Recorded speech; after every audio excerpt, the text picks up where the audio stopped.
เนาะมากินวันนี้สิมากินไม่อย่างเมียบ่เป็นซิดะกินซุกี้ซุก้ากินถ้าอันนั้นพี่น้องมื้ออื่นว่าสิไปไผเด้อมื้ออื่นวันอย่างมื้ออื่น วันพฤหัสมื้อตั้งได้อยู่เข้า6 ค่ำ วันพฤหัสเด้อวันพฤหัสล่ะ มื้อ6 ค่ำ6วันพฤหัสมีวันพุธ5 ค่ำ โอ้มัน6ค่ำ7ค่ำได้จังได๋ อ่า ค่อยละเว้ามัน ก็แจกเข้าอันพุ่งกับ3 ค่ำส่งค่ำใส่บาตรกับ3 ค่ำกับ4วันนี้มื้อนี้ก็5 ค่ำมื้ออื่นก็6 ค่ำ ไปได้คุยเนี่ยท่านโทรบ่ได้เลยบ่ส่งให้เบิ่งเลยเขาพบเอาสุกแล้วบ่จูฮัน เจ้าแล้วพ่อก็โทรหาสุกบ่ได้นะ เป็นนี่เด็กบ่ได้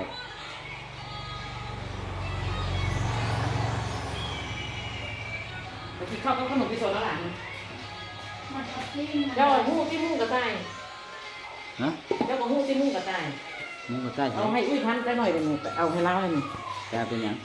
แล้วว่าเราเจ็บดีแข้งไงนะมันดูกระเพงแล้วบอกให้เราเอามุ้งกระต่ายมาต่ำให้เรา โอ้ยจ้ะมึงก็ใต้ เอาให้เล่าให้นี่ นอนอยู่ญาติป้าแซงก็เอาลาแล้วบ่ฮู้ แล้วเราบอกให้มุ้งกระต่ายย่ามุ้งกระต่าย โยเขาโทรไปเอาไปเบิ่งคุยน้ำเจ้าพบละพบเดียวละขายแล้วบ่ ไม่เป็นไรอยู่ ได้กำขายแล้วก็ขายแล้วเนาะ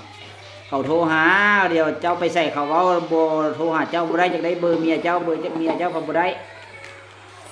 ปะโอ้ไปเฮ็ดเวียกหยังเอาใครแล้วบ่เดี๋ยวก่อสร้างได้กำไรอยู่บ่ฮั่นโอ้ได้กำไรจะไปกินเหล้าข้าวสิบ่ได้ติ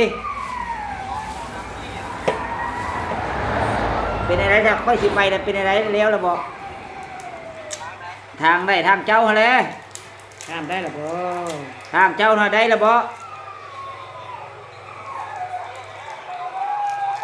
เอาก็ลมเลยเนาะค่อยสิไปมื้ออื่นมื้อวันศุกร์ค่อยสิไปวันศุกร์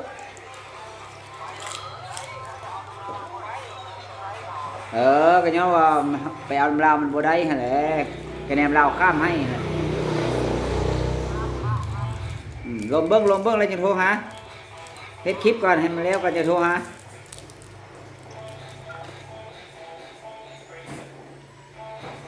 ลมเรามันได้บ่มันได้แล้วก็ค่อยสิไปวันศุกร์นี่ค่อยท่ายาดีสะดวงเป็นสะดวงท่ายาพี่น้องไปวันนี้สิบ่มีหยังก็สิขายแม่มันหมดเป็นพี่น้องนะ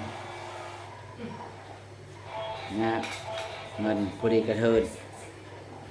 จับหันวิทย์นี่จำนี่วิทย์หันเงินอะไรมันก็ได้จัก2-3 แสนซื้อคุยเขาซื้อมาเป็นเลิศข้ามอันนี้มันซื้อมาดัน4 ตัว 5 ตัวหมู่บ่ให้ใช้เลิศมาน้ำแล้วล่ะข้ามมาเลี้ยงไว้ผิดสิบ่ได้ขายกัน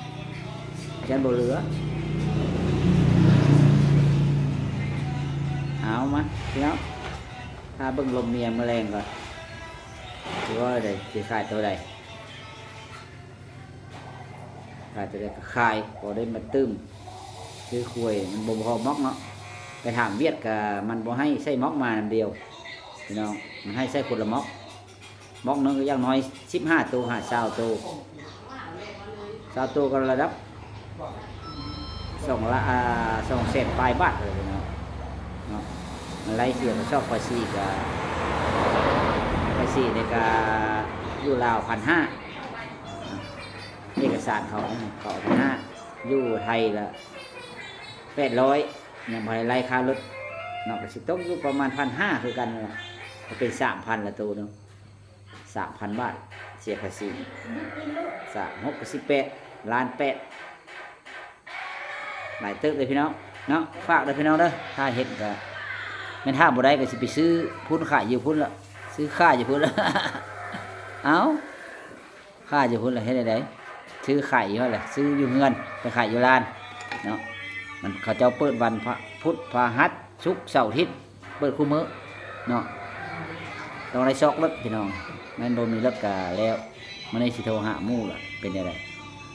ในนี้นะพี่น้องถ้าเห็นก็กดไลค์กดแชร์ไป บางคนว่าไปซื้ออย่างควยอยู่ไทยอยู่ลาวไปซื้ออยู่ไทยแล้วมันหลายเนาะซื้อไปขายร้านไปจับควยขายอยู่ร้านก็ได้บ่ท่าลงทุนก็ได้จับเสือมือเป้าก็ได้พี่น้องไปฮอดแล้วโอ้ควยผู้นี้ผู้นั้นเนาะจับมีอินเดียมันก็มาซื้อควยนี่มาซื้อขายอยู่หั่นละมีเวียดนามนี่ญาติเดียวนี่ขายถือเขาก็เอาเนาะจับมันขายหั่นซื้ออยู่บ้านไปขายบ้านหนองหอยขายให้เวียดบ้านหนองหอยควยเนื้อควยอย่างไรเป็นยังไงล่ะพี่น้องฝากเด้อพี่น้องเด้อฝากกดไลค์กดแชร์บ่